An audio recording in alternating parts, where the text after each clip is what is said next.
morning everyone. This is Swati. I am pursuing my B.Ed in the Mallareddy College of Teacher Education. Today I am here to explain a lesson in your English textbook, that is Selfish Giant part 1. So open your textbooks and open your textbooks page number 33.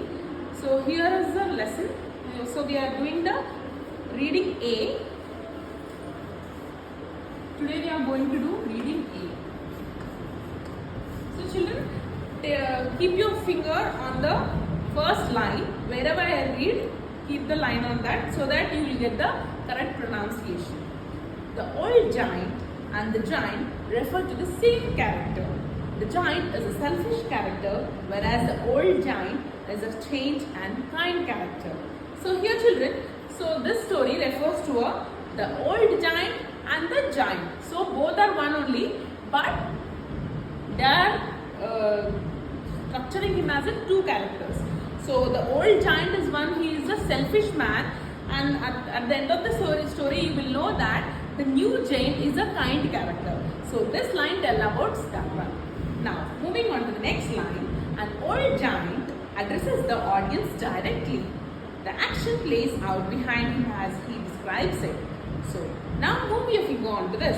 So it is like we will know each and every by knowing their names. First, old giant. I once owned a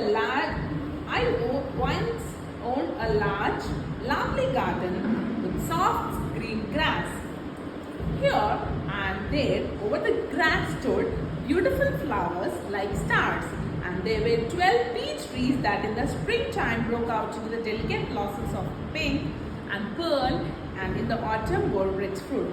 So here this para is telling that, so the old giant has he has a lovely garden with a soft green grass. So here over the grass stood beautiful flowers like stars, and there are peach trees. So what is this there? What is this weather there? It is a springtime, children. So now the birds sat on the trees and sang so sweetly, and the children used to stop their games in order to listen them. Okay children, I think everyone is keeping your hand on that. So while reading, you can ask me in between if you are not knowing the word. Okay children? Now every afternoon as they were coming from the children used to go and play in my garden. But one day I came back. So I had been to visit my friend the Cornish Orgy and had stayed with him for several years. After the 7 years were over, I had said all that I had to say, and I determined to return to my own castle. When I arrived, I saw children playing in my own garden. Why are you doing here? The children ran away. The giant, my own garden is my own garden, and anyone can understand that, and I will not allow nobody to play in it myself. So here the giant refers his own character. Why we are saying him selfish giant? He is telling he has his own garden, and he is telling that my own garden he is telling. So here it is describing his character, the selfish giant. So what the story is depicting, children? Here he has a own garden, and he was very selfish that he is not allowing anybody to enter the garden.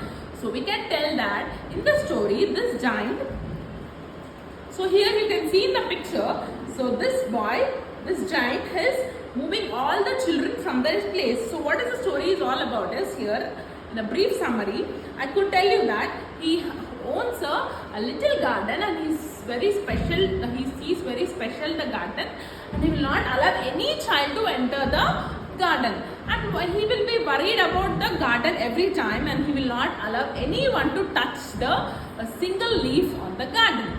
So now what happens here in the story? So you can see he is sending all the children away from the garden.